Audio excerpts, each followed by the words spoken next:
So what is good with y'all, man? It's crunch time. Hit the like as y'all join in. As let's talk about what's going on with the NBA, Tyrese Haliburton. As basically, bro, we're gonna cut to the chase, man. A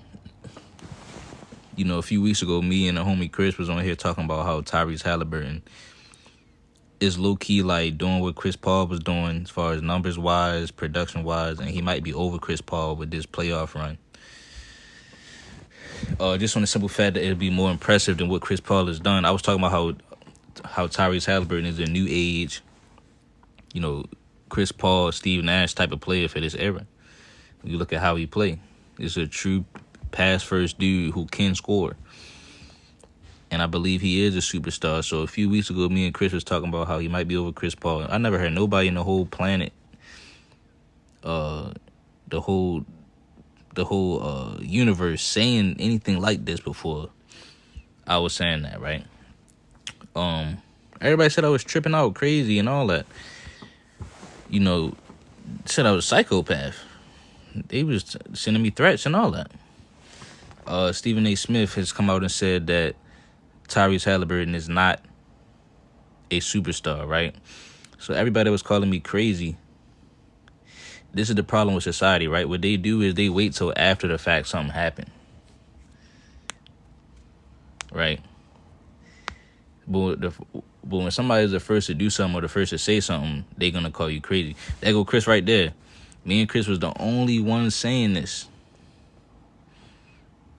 Everybody called me crazy. But look, now that they saying it on ESPN, I'm willing to bet any amount of money. Now, watch, everybody going to be saying it now. Everybody not gonna be scared to say something like this now that they said it on ESPN. So I'm gonna go ahead and react to what the Morris twins, I think this is Marcus or Markieff Morris, on ESPN. Now he's comparing Tyrese Haliburton to Chris Paul. And then you see Stephen A. Smith with the same reaction. That's why I think they probably low-key was listening, because they were like, okay, we're going to get Stephen A. Smith to react to it, how they was reacting to it on Crunch Stream. Yeah, you'll just call him crazy and do the same thing. You know what I'm saying? So I'm trying to tell y'all, bro. So we're gonna and by the way, if Halliburton wins this championship, man, that's all I'm gonna have to say, bro.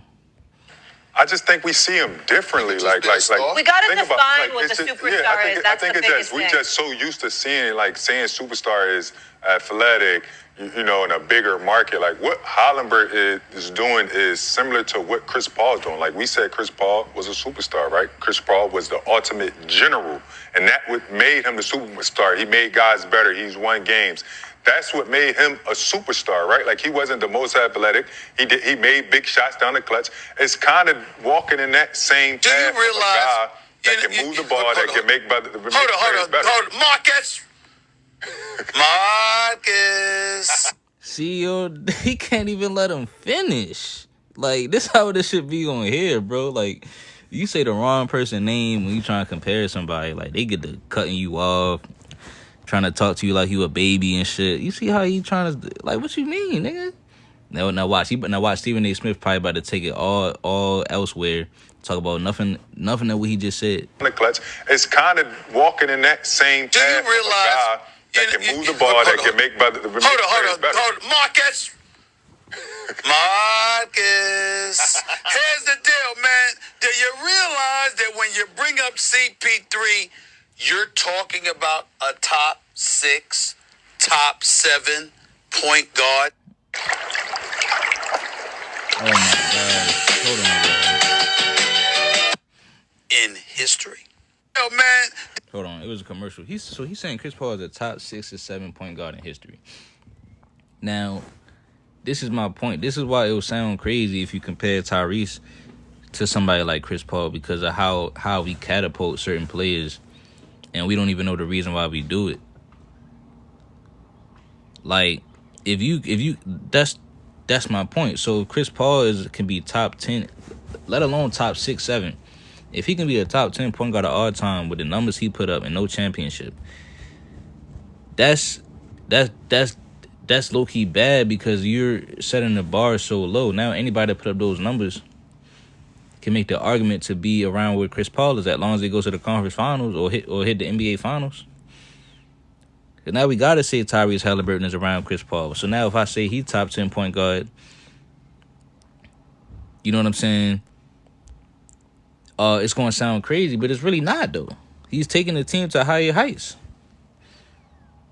Yeah, CP3 does have a lot of assists and steals titles. That's true. But what I'm saying is this is my prediction on that. I'm assuming Tyrese's numbers is going to stay the same for the rest of his career or the rest of his prime. Because most of Chris Paul's seasons is only about 18 and 11, 18 and 10, 19 and 12 or whatever. So even if Halliburton is not getting the the assist titles every season, he's still putting up around the same numbers though. You feel what I'm saying? Like last year he averaged 20 and 11. This year he did only average 19 and 9, but that's still, you know what I'm saying? That's a random Chris Paul season. But let's just go and see what Stephen A. Smith said, bro. I just want to know what is the obsession with Chris Paul when it comes down to can't nobody get compared to him. Do you realize that when you bring up CP3, you're talking about a top 6, top 7 point guard in history? Do you realize? I do, but we haven't added other that's what we're talking about. Yeah. We're talking about somebody that's been nicknamed a point guard for. This shit sounds scripted, bro.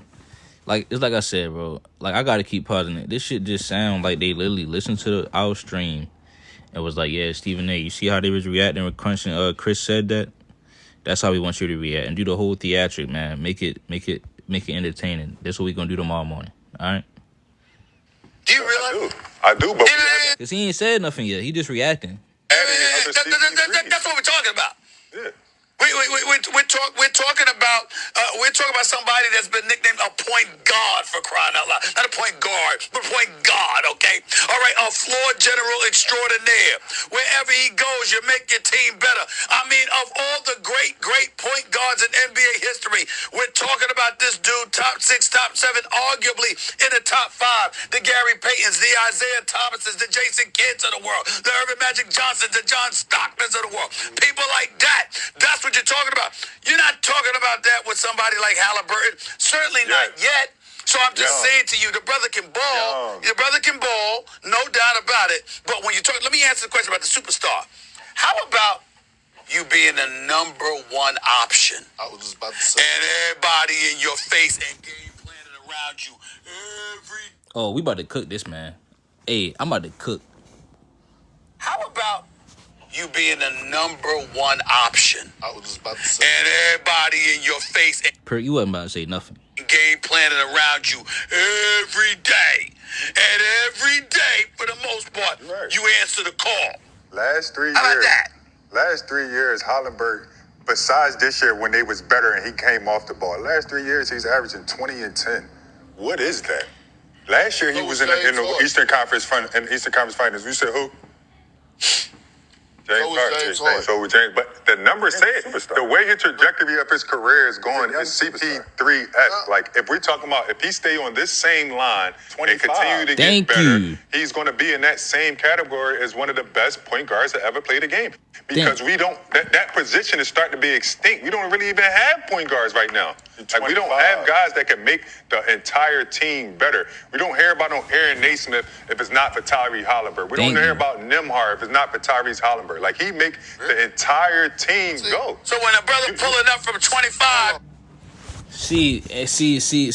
I need y'all to look at how Stephen A. and Kendrick is trying to look at this man for spitting facts. Because I'm about to cook him about that first option thing.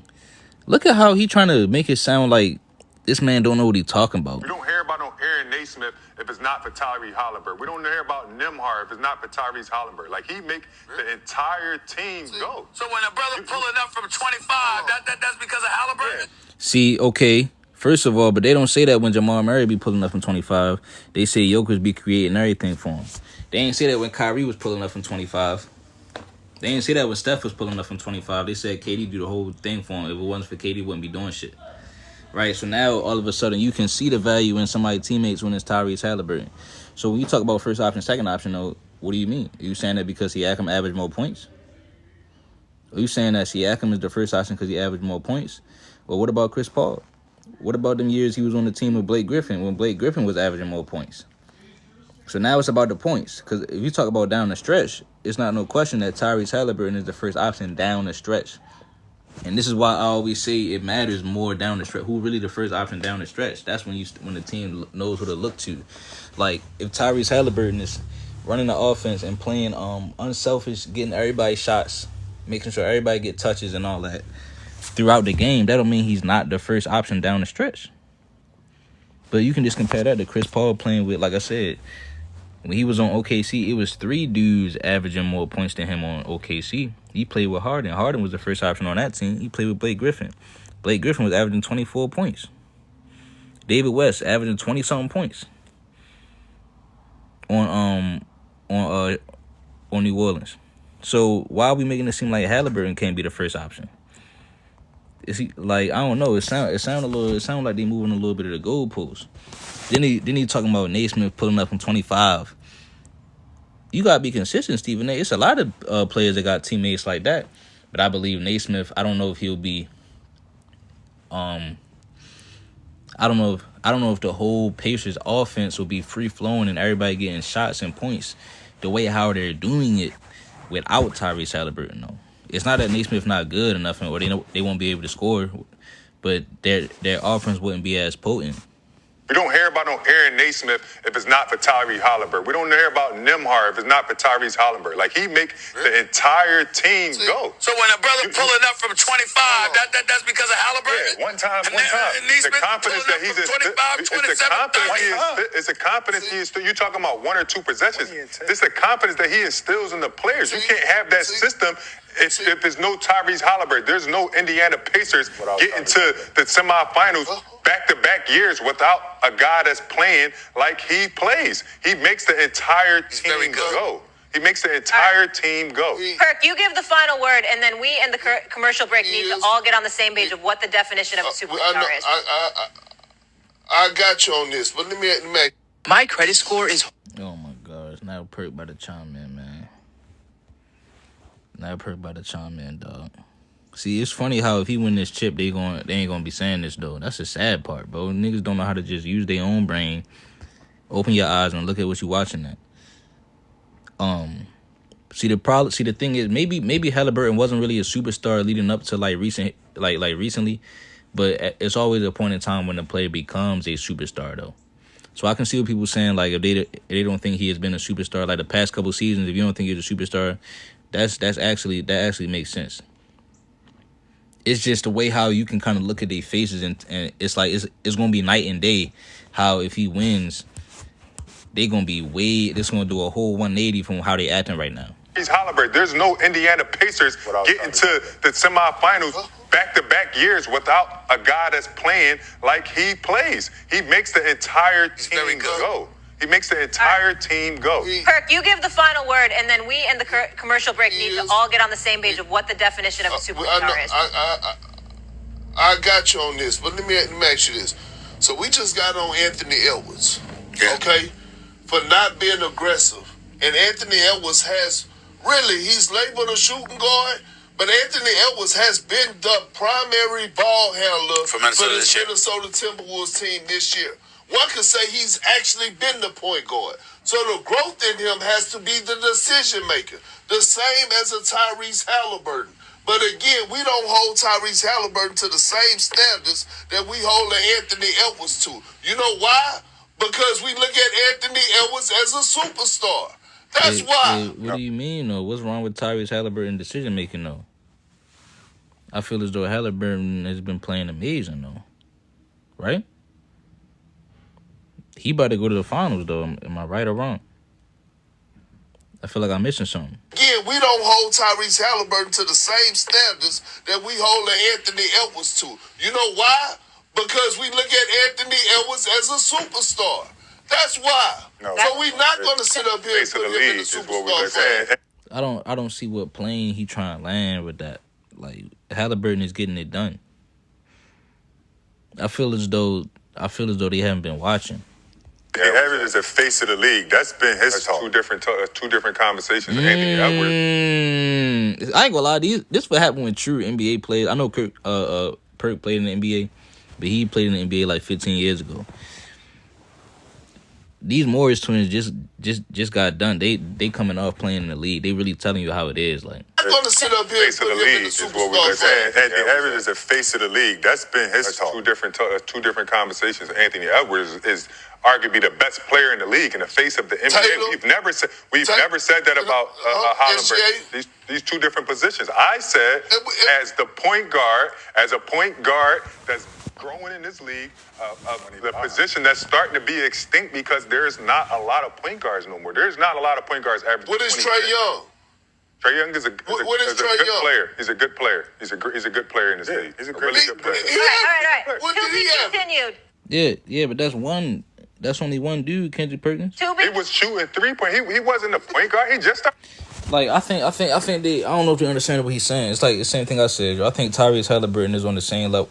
Well, he's like the same type of point guard as a Steve Nash, as a Chris Paul, somebody that's truly pass first. So when his numbers don't scream at you, that's because he's a pass first dude.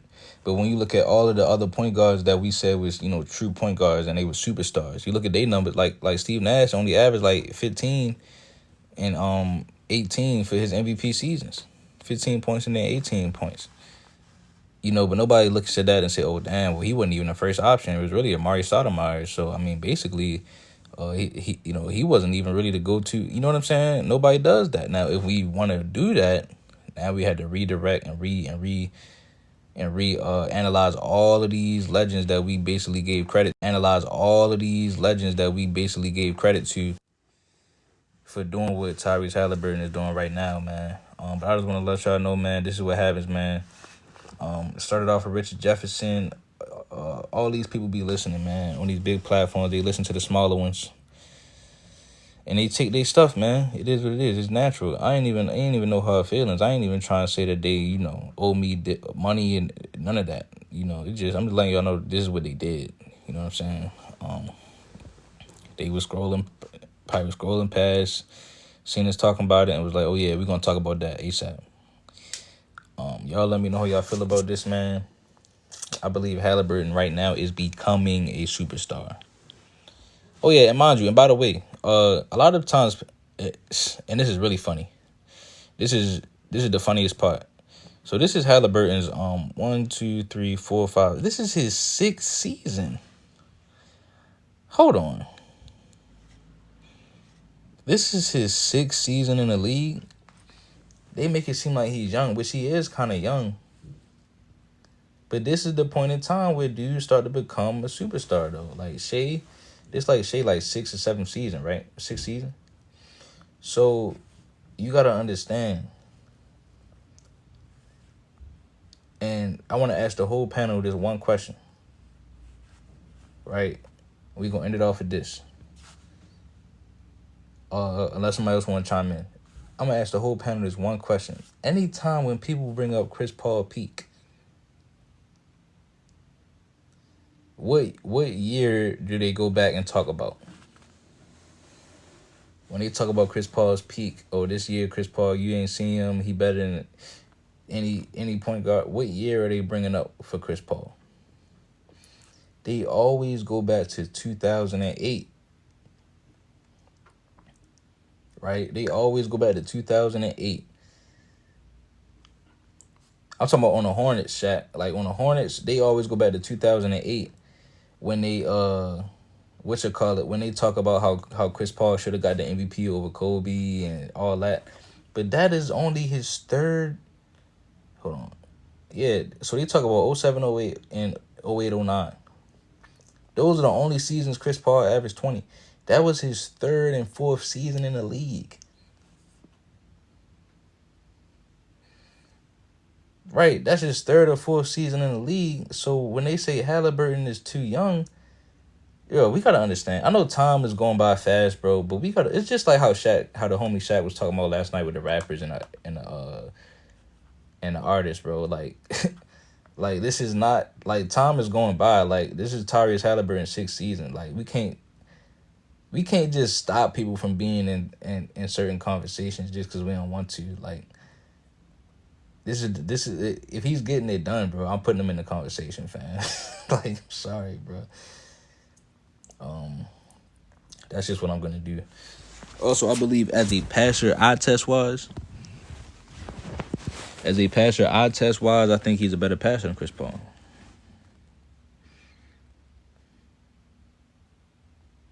You said we got to push nostalgia aside. Now, sometimes if you have gotten this is why you have to get it done. If you don't get it done, it's almost like you're getting lost in history a little bit, from the simple fact that you're not separating yourself. So this is why I'll take Jason Kidd over Chris Paul, because he was able to go ahead and get it done when he played with Dirk, and he did go to the finals in his prime twice. So if you don't get it done, man, you really only have your numbers to really show for it. Like, I know accolades mean something, but you got to remember it's relative to the NBA at that point in time. So if somebody's an All-NBA player in 2008, not that it's the worst league. I ain't saying the league wasn't as hard. I think the league was tougher in the 2000s. But it's just so many hula hoops you got to talk about. Like, somebody, like, if you get an accolade in a certain season, that, to me, I don't use accolades, because 10 years later, just because a certain player don't get that accolade, don't really move the needle for me. Y'all wasn't competing against each other like for that accolade. You was competing against the people who was in the league at your time. You know what I'm saying? You said 2008, yeah, and I think Chris Paul came in an era where it wasn't that many point guards how it is nowadays, as far as a combination of true point guards and scoring point guards. You said he's a better leader than Chris Paul. He's about to make the finals in year 6. What it is with Chris Paul is we didn't have that many true point guards who was putting up their prime numbers for an extended period of time. Like, we had Rondo, but Rondo had to come onto that super team after a couple of seasons, so he didn't have his own team. And then he kind of stayed in that status for the longest. Like, every team he went to, they don't look at him as being the best player, like how they do for Chris Paul. Somebody like Steve Nash didn't have the best start to his career. He didn't even start really hitting his prime until like the mid-2000s. He came in the league in 96.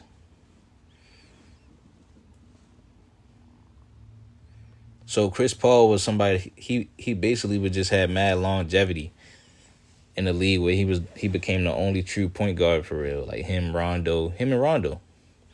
Because everybody else was like Dame, Kyrie, Steph, Russ, Harden, John Wall. All the other point guards played different than that. So he stood out in that way. So it seems it's like, I don't know, man. It's like we put him on such a pedestal for no reason, in my opinion. But y'all let me know how y'all feel about this, man. You said let's talk about why Chris Paul didn't make it to the...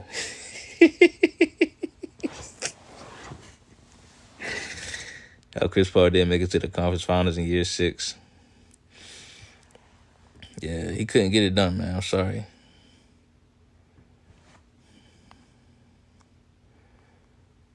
Man. But who defense y'all talking about?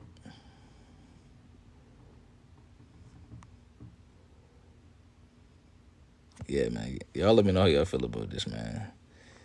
I got this man over Chris Paul, dog. He going to the finals. He might win the championship this season. Bro. I ain't gonna lie to you.